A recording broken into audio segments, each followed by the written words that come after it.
جائیدادوں پہ وہ deemed tax لگایا گیا، اس کے حوالے سے بزنس کمیونٹی کو کچھ ایشوز تھے، اور اسپیشلی جو ریئل اسٹیٹ سیکٹر سے وابستہ لوگ تھے، اور یہ میٹر جو تھا وہ لٹکتا گیا، پھر کورٹ میں چلا گیا، اور ایف بی آر بھی اس طرح سے کلیریفائی نہیں کر پایا، اور پھر اس کے بعد جو ریئل اسٹیٹ سیکٹر سے وابستہ، اگر ہم صرف فیصل آباد کی بات کریں تو یہاں پہ ہزاروں لوگ ایسے ہیں جو ریئل اسٹیٹ سیکٹر سے وابستہ ہیں، تو انہوں نے اپنی ریٹرن جمع نہیں کروائی کہ پتہ نہیں اس ٹیکس کا کیا بنے گا، یہ نہ ہو کہ ہم جمع کروا دیں بعد میں واپس ہو جائے اور ہمارے پیسے ضائع ہو جائیں اور ایڈجسٹمنٹ بھی نہ ہو سکے، نہ ریفنڈ ہو سکے۔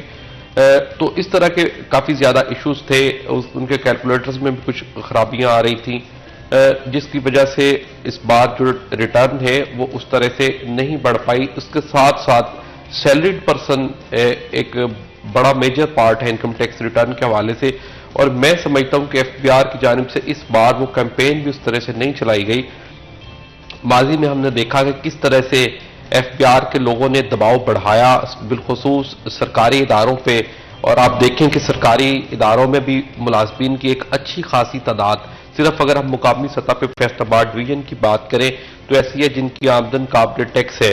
آپ فیسکو میں دیکھیں، فیسکو میں لگ بھگ 10,000 ملازمین ایسے ہیں، آپ پولیس میں دیکھیں تقریباً 8,000 سے اوپر ایسے ملازمین ہیں جن کی آمدن قابل ٹیکس ہے یا وہ لائبل ٹو فائلنگ ریٹرن ہے، ایجوکیشن میں بھی 10,000 سے اوپر لوگ ہیں۔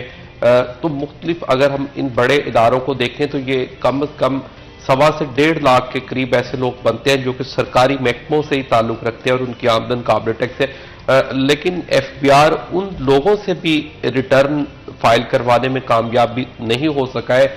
پھر جو پرائیویٹ اداروں کے لوگ سیلریڈ پرسن ہیں، اس کے بعد باری آتی ہے بزنس کمیونٹی کی، تو میں نہیں سمجھتا کہ اس طرح سے ایف بی آر نے اب لوگوں کو ایجوکیٹ کیا ہے، یا جس طرح سے ماضی میں لوگوں پہ ایک دباؤ ہوتا تھا وہ خصوصی کیمپین کے ذریعے ٹریڈ باڈیز کو انوالو کیا گیا، اور پھر وہ جو ایک رزلٹ تھا آپ دیکھیں پچھلی بار ایک اچھا خاصا یہاں پہ، خیر فیصل آباد میں تو اب بھی کافی بہتر ہے، 2 لاکھ تقریباً 22,000 کے قریب پرسوں تک کا جو ڈیجٹ تھا وہ لوگ اپنی انکم ٹیکس ریٹرن فیصل آباد میں جمع کروا چکے تھے۔ لیکن پھر بھی یہ آپ ماضی کی نسبت اگر گزشتہ سال میں بھی اتنی تعداد ہے تو پھر اس کے مقابلے میں اس تعداد میں اضافہ ہونا چاہیے تھا، کم از کم یہ تعداد جو ہے وہ ڈیڈ لائن تک 3 لاکھ سے اوپر جانی چاہیے تھی، لیکن اوورآل ایک شارٹ فال ہے۔ اور میں پھر سمجھتا ہوں کہ اس میں اداروں کی، متعلقہ ادارے کی بھی اور حکومت کی بھی نااہلی ہے کہ کیا ہم 1 یا 2 یا 3% اضافہ ایک سال میں ہی کر سکیں گے یا اس سے بھی پیچھے کی جانب جائیں گے، تو اس چیز پہ نوٹس ہونا چاہیے۔ آپ دیکھیں کتنے لوگ ہیں ایسے، مجھے یاد ہے کہ عمران خان کے دور میں جب شبر زیدی چیئرمین ایف پی آر تھے شاید، اس وقت بی ٹی پی کا ایک زون بنایا گیا تھا، انہوں نے سرویز کافی زیادہ کیے تھے، ڈیٹا بہت زیادہ اکٹھا کیا گیا تھا، مگر پھر اس پہ بھی اس طرح سے امپلیمنٹ نہیں ہو سکا۔ ایف بی آر کے پاس بہت زیادہ ڈیٹا موجود ہے لیکن اس ڈیٹا کو استعمال نہیں کیا جا رہا، وہ تمام لوگوں کی تفصیلات موجود ہیں، بلکہ مجھے یاد ہے کہ گزشتہ دنوں میں فیصل آباد میں ایف بی آر کے ایک اعلیٰ آفیسر کے پاس بیٹھا تھا، تو انہوں نے مجھے وہ ویڈیوز تک دکھائی تھیں جو گھنٹہ گھر کے 8 بازاروں کے ایک بلڈنگ میں کتنی دکانیں ہیں، کتنے سائن بورڈز لگے ہیں، کتنے لوگ کاروبار کریں، وہ باقاعدہ ایک دکان کی ویڈیو تک ان کے پاس موجود تھی، مگر اس سب کے باوجود ان لوگوں کو کیوں رجسٹرڈ نہیں کیا جاتا، کیوں ان لوگوں سے ٹیکس وصول نہیں کیا جاتا، جو پہلے سے موجود لوگ ہیں ان پہ ہی کیوں دباؤ بڑھایا جا رہا ہے، بار بار انہی لوگوں پہ دباؤ بڑھائیں گے تو پھر وہ لوگ تو چیخیں گے۔ یہی وجہ ہے کہ ایک عدم اعتماد کی یہ بھی وجہ ہے کہ جو لوگ ٹیکس نیٹ میں رجسٹرڈ ہیں، ایک تو آپ کسی بھی بزنس پرسن کے پاس چلے جائیں، کسی بھی سٹیک ہولڈر کے پاس جائیں، سب سے پہلا تو ان کا یہی کہنا ہوتا ہے کہ 2 چیزیں، بنیادی چیزیں، ایک تو یہ ہے کہ جو لوگ غیر رجسٹرڈ ہیں ان سے کوئی نہیں پوچھتا، جتنے آڈٹ ہوتے ہیں، جتنی پکڑ ہوتی ہے صرف اس بندے کی ہوتی ہے جو آلریڈی ٹیکس سسٹم میں موجود ہے، اور ایف بی آر کے لوگ بھی صرف اسی کو پکڑتے ہیں جو کہ آسان ٹارگٹ ہے۔ اچھا، اس بات سے ایگری کرتے ہیں کہ اگر آپ کی اجازت ہو میں اس بات سے ایگری کرتے ہیں کہ زیادہ تر انہی لوگوں کے اوپر برڈن اور زیادہ انکریز کیا جا رہا ہے، اینڈ اس وقت جو لوگ رجسٹرڈ ہیں وہ پریشان ہیں ان چیزوں کو لے کر؟ بالکل ڈیفینیٹلی یہ بات تو بالکل روز اول کی یہاں ہے کہ ہے نا، جو ایک آلریڈی ٹیکس نیٹ ورک میں بندہ ہے، ایف بی آر کی جتنی بھی نئی پالیسیز آتی ہیں، جتنے بھی نئے آڈٹ کے میکانزم آتے ہیں، وہ سب سے پہلے ٹول آلریڈی رجسٹرڈ پرسن پہ ہی اپلائی کرتے ہیں، نہ کہ یہ کہ